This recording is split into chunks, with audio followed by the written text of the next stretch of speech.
अस्सलाम वालेकुम। Welcome to my channel Mahvish voice. मज़ीद वीडियो अपडेट्स के लिए मेरे चैनल महविश वॉइस को सब्सक्राइब करके बेल नोटिफिकेशन को ऑन कर लीजिए। तो चलते हैं आज अपनी स्टोरी की तरफ, जो कि एक बहुत खौफनाक कहानी है। और अगर आप लोग अपनी ज़िंदगी की कुछ हॉरर वाक़ियात हमसे शेयर करना चाहते हैं तो स्क्रीन पर मेरी इंस्टाग्राम की आईडी आप लोगों को नज़र आ रही होगी, तो आप लोग मुझे मेरे इंस्टाग्राम पे मुझे डीएम कर सकते हैं और अपनी स्टोरीज़ मुझे वहाँ सेंड कर सकते हैं।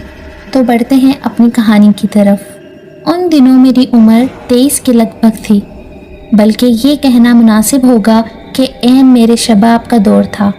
मैं फितरतन अय्याश था। शहर की कई लड़कियां और मॉडल गर्ल्स मेरे बेडरूम की जीनत बन चुकी थीं। दुनिया के तकरीबन तमाम ऐब मुझ में पाए जाते थे। मेरा दिल गुनाहों की स्याही से काला हो चुका था। मैंने इन्हीं अयाशियों में पैसा पानी की तरह बहाया।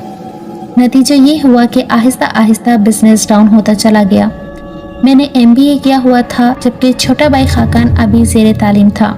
सो मैंने अपने शहर से दूर किस्मत आजमाने का फ़ैसला किया और कराची की इंटरनेशनल मंडी में अपनी फर्म को मुतारिफ करवाया, जिसमें मुझे खातिर ख्वाह कामयाबी भी हासिल हुई।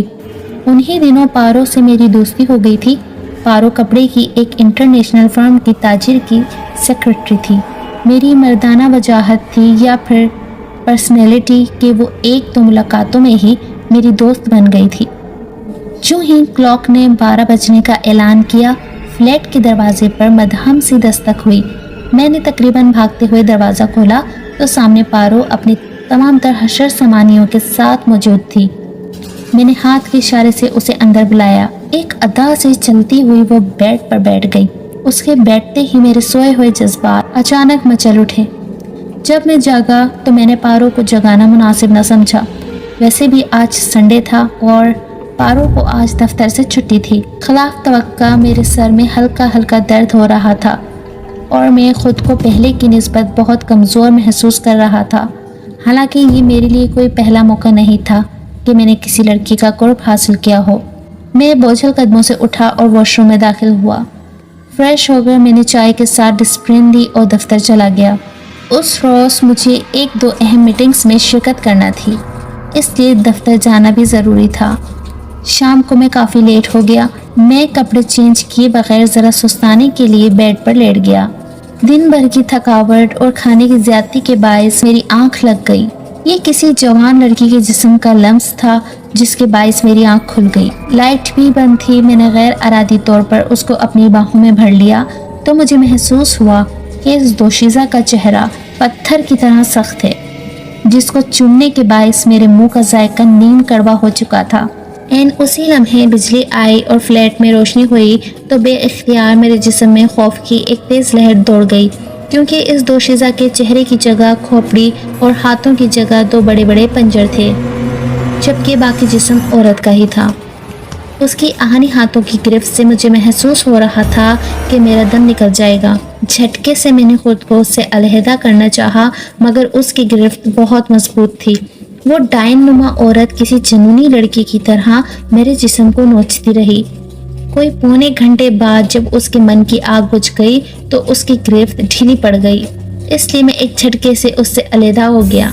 खौफ और डर की वजह से मेरा वजूद पसीने से तर हो चुका था। फिर अचानक लाइट आई तो मैंने खौफजदा नज़रों से बेड की तरफ देखा, मगर बेड बिल्कुल खाली था। खौफ की शिद्दत से मैं सारी रात सो न सका। जिस्म में दर्द के बायस मेरा टेम्परेचर भी बढ़ गया। दूसरे दिन मैं दफ्तर भी ना जा सका। दोपहर को पारो का फ़ोन आया तो मैंने उसे बताया कि मेरी तबीयत नासाज है, इसलिए दफ्तर नहीं जा सका। कोई आध घंटे बाद पारो डॉक्टर के साथ मेरे फ्लैट में मौजूद थी। डॉक्टर ने मुआयने के बाद कुछ मेडिसिन लिख दी और कहा कि काम की ज़्यादती की वजह से जिस्म में हरारत है। डॉक्टर वापस चला गया और पारो मेडिसिन लेने के लिए बाजार चली गई। उस दौरान प्यास से मेरा हलक खुश्क हो चुका था। पानी की गर्ज से मैंने बिस्तर पर से उठना चाहा, मगर चकरा कर फिर बिस्तर पर गिर पड़ा। दोबारा उठा और दीवार के सहारे आहिस्ता आहिस्ता चलता हुआ फ्रीज़र तक पहुंचा। फ्रीज़र तक पहुंचने में कामयाब हो गया। फ्रीज़र से पानी की बोतल उठाई और मुंह को लगा ली। पहले ही घूंट ने यह साबित कर दिया था कि ये पानी नहीं है, क्योंकि उसकी बू और जायका बिल्कुल खून जैसा था। जो ही मैंने पानी की छींटें हाथों पर गिराए तो शक यकीन में बदल गया कि बोतल के अंदर वाकई खून भरा हुआ है। मैं फिर दीवार का सहारा लेकर चलता हुआ नल तक गया। नल खोला तो हैरत और खौफ का एक और शदीद झटका मुझे लगा, क्योंकि उसमें से भी खून निकल रहा था। या अल्लाह, मेरे साथ क्या हो रहा है? मैंने बेबसी से कहा। आज जिंदगी में पहली बार मैं खुद को इतना बेबस महसूस कर रहा था। थोड़ी देर बाद पारो मेडिसिन हाथ में लिए कमरे में दाखिल हुई तो मैंने अपनी सारी आप बीती उसे सुना डाली। जैसे जैसे पारो मेरी बातें सुनती जा रही थी, उसके चेहरे की रंगत तब्दील होती जा रही थी और मेरे देखते ही वो रात वाली ड्रायन नुमा औरत बन गई और बोली, काशी, मैं ही वो जिनजादी हूँ जो बरसों से प्यासी हूँ। मेरे जन्मों की प्यास सिर्फ तुम ही बुझा सकते हो। आओ मुझसे प्यार करो, आओ काशी, आगे बढ़ो। ये कहकर वो दीवानवार मेरे साथ लिपट गई। मैं बिल्कुल बेसुध बेड पर लेटा रहा। उसकी मुसलसल झिंझोड़ झपट से मैं बेहोश हो गया। जब मुझे होश आया तो शाम का अंधेरा आहिस्ता आहिस्ता दिन की सफेदी को निगल रहा था। फ्लैट का दरवाजा खुला था, जिसका मतलब था कि पारो अपनी प्यास बुझाकर जा चुकी है। मैं बिस्तर से उठा और डगमगाते कदमों से अपना मोबाइल उठाया और अब्बू को फ़ोन किया और इन्हें अपनी हालत जार बताई।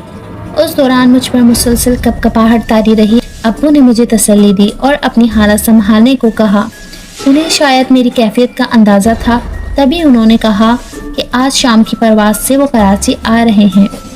मेरा जिस्म खौफ की शिद्दत और बुखार से तप रहा था। अब्बू की बातों से दिल को तसल्ली हुई, मगर आज की रात मुझे अकेले बसर करना थी और अगर उस दौरान वो यहाँ आ जाती तो मुझ में इतनी सकत ना थी कि मैं उसकी प्यास बुझा सकता। वो तो कोई बरसों की प्यासी बदरू थी। सो मैंने ये रात किसी रेस्टोरेंट में गुजारने का इरादा किया। मैंने फ्लैट का दरवाज़ा लॉक किया और बाहर निकल गया। ये एक आला दर्जे का होटल था, जिसके साथ नेट कैफ़े भी था। होटल के रिफ्रेशमेंट हॉल में एक नौजवान ऑर्केस्ट्रा की धुन बजा रहा था। काउंटर से मैंने कमरे की चाबी ली और कमरे में चला गया। कमरे में दाखिल होते ही मैं बेड पर दराज हो गया। उस वक्त ही मेरा जिस्म बुखार की हरारत से तप रहा था। थोड़ी देर बाद एक नौजवान लड़की कमरे में दाखिल हुई। सर, खाने में क्या पसंद करेंगे? लड़की ने मोदबाना लहजे में कहा। चाय का एक कप ला दीजिए, खाना मैं शायद ना खा सकूंगा, मैंने कहा। तो वो लड़की ओके सर कहकर उल्टे कदमों कमरे से बाहर निकल गई। थोड़ी देर बाद कमरे का दरवाज़ा खुला और वही लड़की चाय की ट्रॉली धकेलते हुए कमरे में दाखिल हुई। उसने चाय बनाना चाही, मगर मैंने उसे मना कर दिया। सर, किसी और चीज़ की ज़रूरत हो तो कॉल कर लीजिएगा, कहकर वो वापस लौट गई। चाय से फारिग होकर मैंने अब्बू से रब्ता किया और उन्हें होटल का नाम और कमरा नंबर लिख दिया ताकि वो सीधे होटल आ जाएं। रात बीत चुकी थी। नींद मेरी आंखों से कोसों दूर थी। थकन और कमजोरी की वजह से जिस्म में जगह जगह दर्द हो रहा था। होटल में मुकम्मल सन्नाटा तारी था। उसी वक्त अचानक मेरे कमरे का दरवाज़ा खुद ब खुद खुल गया। उससे पहले कि मैं सूरत हाल समझता, पारो कमरे में दाखिल हो गई। खौफ की शिद्दत से मेरी आवाज़ भी न निकल सकी कि मैं होटल इंतज़ामिया को अपनी मदद को बुला सकूं। तुम समझते हो कि तुम भाग जाओगे, तो ये तुम्हारी भूल है, उसने कहर से डूबी हुई आवाज़ में कहा ही था कि मैं बेहोश हो गया।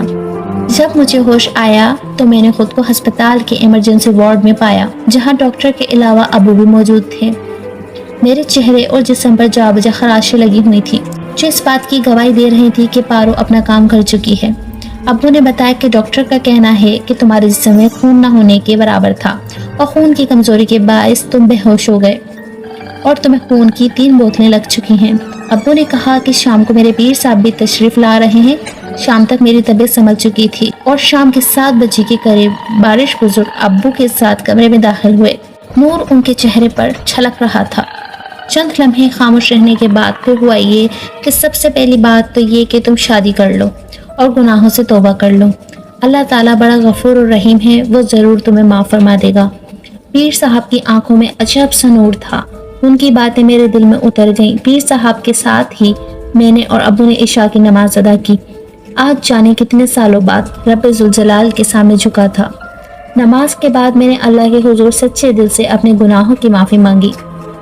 पीर साहब एक दायरे में बैठे कुछ पढ़ने में मसरूफ़ थे और अब्बू सोफे पर बैठे बैठे ओंग रहे थे। रात आधी से ज़्यादा बीत चुकी थी कि अचानक कमरे का दरवाज़ा खुला और पारो मेरे कमरे में दाखिल हुई। खौफ की एक तेज लहर से मेरा जिस्म कपकपाने लगा। وہ دھیرے دھیرے میری طرف بڑھ رہی تھی۔ پیر صاحب بالکل ساکت کچھ پڑھنے میں مصروف تھے۔ پارو نے ابھی تک پیر صاحب کو نہیں دیکھا تھا۔ جو ہی وہ میرے قریب آئی، کسی جنونی لڑکی کی طرح مجھ سے لپٹ گئی۔ اس کی آہنی گرفت سے مجھے محسوس ہو رہا تھا کہ جیسے ابھی میری جان نکل جائے گی۔ میری بڑھتی ہوئی دہشت شدید سے شدید تر ہو گئی اور میں بے ہوش ہو گیا۔ جب مجھے ہوش آیا تو مؤذن فجر کی اذان دے رہا تھا، جبکہ پیر صاحب بالکل ویسے ہی بیٹھے ہوئے تھے۔ ابو میرے سرہانے کھڑے تھے۔ پیر صاحب کے اشارے پر میں لڑکھڑاتے قدموں سے اٹھا، غسل کیا، وضو کیا اور نماز ادا کی۔ نماز سے فارغ ہونے کے بعد میں خود کو پہلے کی نسبت کافی ہلکا پھلکا محسوس کر رہا تھا۔ نہ ہی جسم میں درد ہو رہا تھا اور نہ ہی کوئی خراش تھی۔ پیر صاحب میرا ہاتھ تھامتے ہوئے بولے، بیٹا، پارو ایک جنزادی ہے جو تمہاری عاشق بن گئی۔ چند مقابل تم نے ویرانے میں نیلم نامی لڑکی سے گناہ کیا تھا۔ اس وقت پارو بھی قریبی درخت پر موجود تھی۔ تمہاری مردانہ وجاہت اور حسن دیکھ کر تم پر مر مٹی اور تمہارا قرب پانے کی خاطر پارو کو مار کر اس کے جسم میں تحلیل ہوئی اور آج اللہ کے فضل سے ہمیشہ کے لیے ختم ہو گئی ہے اور آئندہ کبھی بھی کسی کو تنگ نہ کر سکے گی۔ تو لسنرز، کہانی یہی ختم ہوتی ہے۔ کمنٹس باکس میں ضرور بتائیے گا آپ کو یہ کہانی کیسی لگی، اور جنہوں نے ہمارے چینل کو سبسکرائب نہیں کیا ہے سو کائنڈلی ہمارے چینل کو سبسکرائب کر کے بیل نوٹیفیکیشن کو آن کر لیجئے، اور ہمارے ویڈیوز کو لائک کرنا اور شیئر کرنا مت بھولیے گا۔ ملتے ہیں بہت جلد کسی نیکسٹ ہارر اسٹوری کے ساتھ۔ تب تک کے لیے مجھے اجازت دیجیے اور اپنا بہت خیال رکھیے گا، مجھے دعاؤں میں یاد رکھیے گا۔ اللہ حافظ۔